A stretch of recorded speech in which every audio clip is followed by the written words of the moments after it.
The Lives of the Saints by Father Alban Butler, February 19th, St. Conrad of Piacenza. Conrado belonged to a noble family of Piacenza, the hometown of his wife, whom he loved dearly. One day, when he was out hunting, Conrad ordered his servants to set fire to a thicket to make the game go out.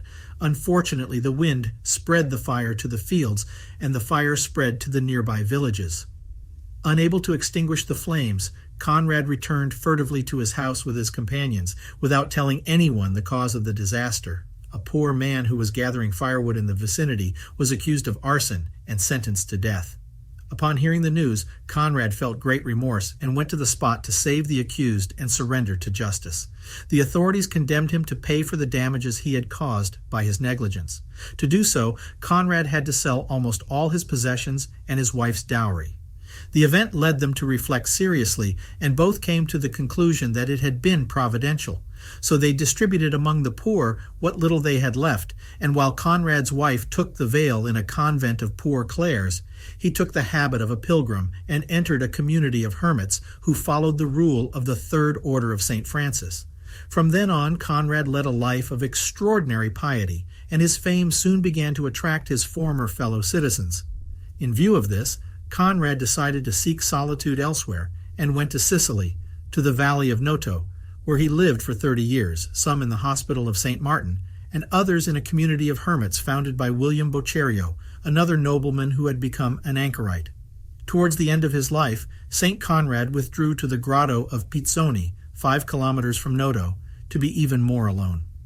Despite all his efforts to hide, the fame of his holiness spread far and wide. In a time of famine, the people came to ask for help from the saint, whose prayers were so effective that henceforth the needy did not cease to come to his cell. The Bishop of Syracuse himself went to visit him, and it is said that while the bishop's servants were unpacking the provisions they had brought with them, the bishop asked St. Conrad with a malicious smile if he had nothing to offer them. The saint went to fetch something from his cell and returned with some delicious freshly baked cakes. The bishop saw this as a miracle and praised God. Shortly before his death, Conrad went to repay the bishop for his visit and made a general confession with him. The birds accompanied him on the way there and back, hovering over his head.